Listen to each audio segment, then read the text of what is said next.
February 21st, 2025. Dubai, UAE. This is not a drill. In a jaw-dropping heist that will echo through crypto history, 41,000 Ethereum, roughly $1.5 billion, vanished from a Bybit cold wallet. Within minutes, the digital treasure evaporated almost without a trace, and chaos rippled across exchanges, portfolios, and chat rooms worldwide. Users panicked, markets trembled, security teams scrambled. Bybit, one of the planet's largest cryptocurrency exchanges, with over 60 million accounts, revered for speed, liquidity, and heavy security, suddenly proved vulnerable. How did attackers break into something thought nearly impregnable? Who orchestrated this lightning raid? And can the stolen fortune ever be recovered? Investigators say it wasn't a flashy technical exploit. The long con began months earlier: social engineering. Instead of punching through servers, the adversaries focused on people, phishing, spoofed emails, painstaking deception. They mapped Bybit's internal approval flow, identified the staff who signed off on cold wallet transfers, and built a perfect mimic of the exchange's transfer verification interface, a forged safe portal that looked, moved, and behaved like the real thing. That fake interface was the key. The attackers patiently tricked employees into entering credentials and approving transfers, unknowingly giving the hackers a live route to authorize huge withdrawals. With mimicry perfected, they began timing. Bybit regularly moved large amounts from cold storage into hot wallets for liquidity, scheduled multi-signature transfers requiring 3 company approvals. The attackers waited for one such window. On February 21st, a transfer slated at 30,000 Ethereum became their opening. 2 employees saw what looked like the standard verification screen, checked the recipient address displayed by the phantom interface, and signed. Nothing seemed amiss. Only the final signature remained: the CEO. Had the CEO cross-checked the address on his external ledger device, which always reveals the true recipient before confirmation, the forgery would have been exposed. But the compromised interface masked the mismatch. The CEO signed. The 3 approvals completed, the heist began. They didn't stop at 30,000 Ethereum. Moving with surgical precision, the attackers siphoned 41,000 Ethereum in waves. Time was the enemy. They had only hours before alerts and manual checks could catch up. The proceeds flowed immediately to a master wallet, then were split across dozens of secondary addresses.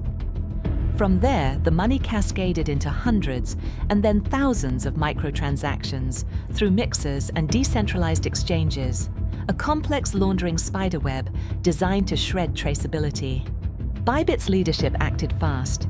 The exchange shut down major wallets and froze what they could, recovering a tiny sliver of the loot. Internal security teams tore into logs. Forensics revealed a chilling truth: the servers were untouched. The breach rode atop human trust and a counterfeit UI. Panic surged among stakeholders. Deposits were at risk, confidence frayed. Ben Zhou, Bybit's CEO, stepped forward with a pledge to safeguard users. He promised the exchange's reserves, reported at $20 billion, would cover customer deficits, assuring the platform remained solvent and customers' positions protected. His statement aimed to calm the market. Bybit claimed it was fully backed and could meet withdrawals despite the breach. But reputational damage ran deep. Regulators and law enforcement converged. Within 48 hours, multiple agencies and blockchain intelligence firms traced behavioral patterns, techniques, and wallet movements to a familiar, brutal operator, the Lazarus Group. Known for targeting financial institutions, exchanges, and even central banks, Lazarus has been tied by authorities to North Korean state-directed cybercrime. The group's hallmark is deep reconnaissance, social engineering, and intricate laundering, all of which match this operation. The attackers wasted no time. Within hours, they routed funds through mixers like Tornado Cash and decentralized platforms that skirt strict KYC. They chopped the haul into tiny chunks, shuttled assets between anonymous wallets, and converted portions into Bitcoin and other coins to further obscure origin. Despite massive effort by blockchain trackers, the layered laundering made recovery agonizingly difficult. Governments issued stern warnings. Any entity touching these tainted assets risks sanctions. The US and allies called on exchanges and financial services to block suspicious flows and cooperate.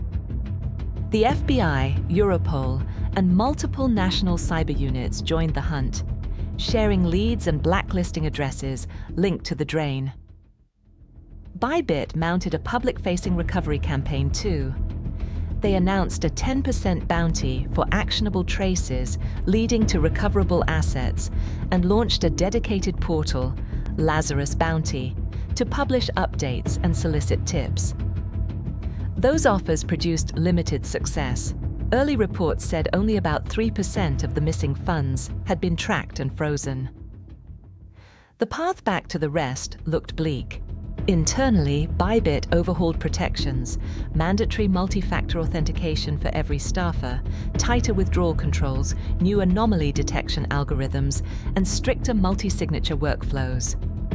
The exchange also borrowed Ethereum from partner platforms to stabilize liquidity and prevent sudden sell-offs that could tank market prices. The short-term patch preserved market stability, but long-term trust would take longer to rebuild.